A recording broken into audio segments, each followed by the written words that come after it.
biiroon carraa hojii uumuu fi ogummaa Oromiyaa akkaataa inisheetivoota misoomaa teeknooloojiin walitti hidhuun diriirsonaa uumuu fi cabinsa diinagdee suphuun danda'amu irratti leenjii dandeettii raawwachiistummaa cimsuu kenne. Leenjichi hoggantootaa fi ogeeyyota kolleejjiiwwan pooliiteeknikaa godinaalee Oromiyaa kan hirmaachise yoo ta'u, kaayyoon leenjichaa qaacceessa diriirsonaa hubachuu fi gaggeessuun oomishaalee teeknooloojiin walitti hidhuun galteewwan paakeejii qindaa'aa uumuu fi carraa hojii bal'isuuf yaadamee akka ta'e hoogganaa itti aanaa fi itti gaafatamaan damee leenjii biiroo carraa hojii uumuu fi ogummaa Oromiyaa obbo Nasraddiin Qaadii ibsaniiru.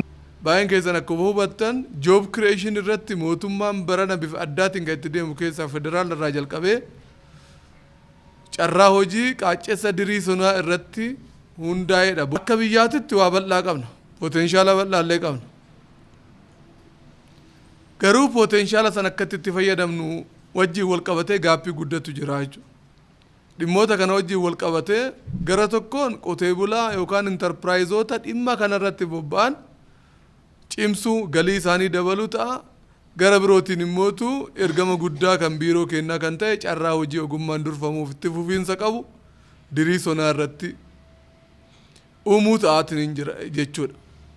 Kana gochuudhaaf inni jalqaba maalummaa diriirsonaa kana sirriitti adda baafnee hubachuun baay'ee murteessaadha. Qaacceessa diriirsonaa gaggeessuun walitti hidhamiinsa hojii uumuun oomisha qulqullina qabu horachuu fi sirna gabaa fooyyessuun cinatti carraa hojii bal'isuuf gahee olaanaa qaba jedhameera. Hanga ammaattis godinaalee fi magaalota Oromiyaa hedduu keessatti inisheetivoota akka horsiisa lukkuu, oomisha timaatimaa, misooma dammaa fi oomisha aannanii dabalatee kanneen biroo irratti qaacceessi diriirsonaa taasifamuun ibsameetii jira. Hoogganaan biiroo carraa hojii uumuu fi ogummaa Oromiyaa Injiinar Eebbaa Garbaa adeemsi diriirsonaa hojiirra ooluun intarpiraayizonni bifa qindaa'een hojii keessa akka galaniif tajaajilaa jedhan. Kana dhugoomsuufis adeemsa eegalame lafa qabsiisuun murteessaa ta'uu himaniitii jiru.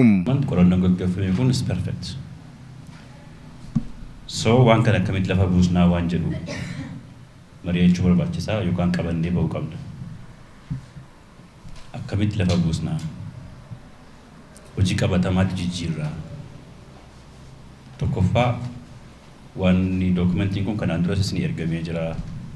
Meebii bifa garaagaraa leenjii fudhattan dubbistan barattan ta'a. Shaakallii garaagaraa qabdu. Lammata akka Oromiyaatti bal'isuu qabna. Iddoo hundas bifa wal fakkaatuun shaakallii jira. Bal'atuu qaba garuu hojiin qulqulluu bareedaan akkasii kun bakka hundatti wal ga'uu qaba. Kana gochuuf kutannoo barbaada, istiraatiijikaali yaaduu barbaada, risoorsii qabnu sirnaan yoo fayyadamne moor carraa hojii uumu, moor teeknooloojii baay'ee akka nuti kireet goonu, koppii goonu, moodifaayi goonu godha, moor iskiilii baay'ee akka nuti moor develop goonu godha.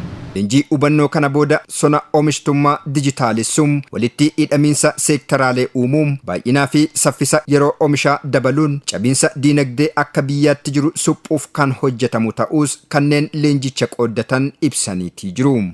Amma leenjii nuti fudhachaa jirru leenjii qaacceessa diriirsonaa dheeraati.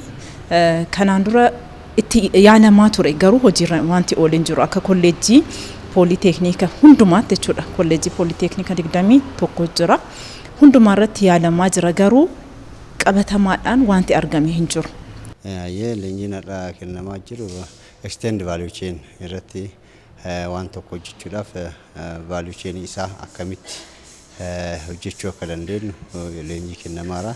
Leenjii kana booddee gara kolleejjii keenyaatti yookiin immoo gara magaalaa keenyaatti deebinee tokkoffaa kan gochuu qabnu maayinni kilaastara nu jala jiran waamnee dursinee leenjii kenninaaf leenjii hubannoo leenjii qaacceessa diriirsonaa irratti asitti nuuf kenname irratti leenjii kennina. Har'a asitti leenjineetumaan qabanneeti yaaduma kana sammuu keenyatti qabannee akka gallu qofaaf osoo hin taane gara gadiitti illee gadi buuneetti leenjii qaamota wajjin hojjennu seektaroota adda addaa wajjin teennee haala gaariidhaan leenjii kana kennineetti qaqqabummaan leenjii kanaa babal'ateeti hundi isaatu adeemsa kana keessa akka dabreetiniin jijjiirama akka biyyaatitti fiduuf gahee guddaa qaba waan ta'eef nus ammoo dirqama kana ba'uudhaaf carraa kanatti fayyadamneeti biyya keenya carraa jijjiiruu hin qabne jedheeti yaabana.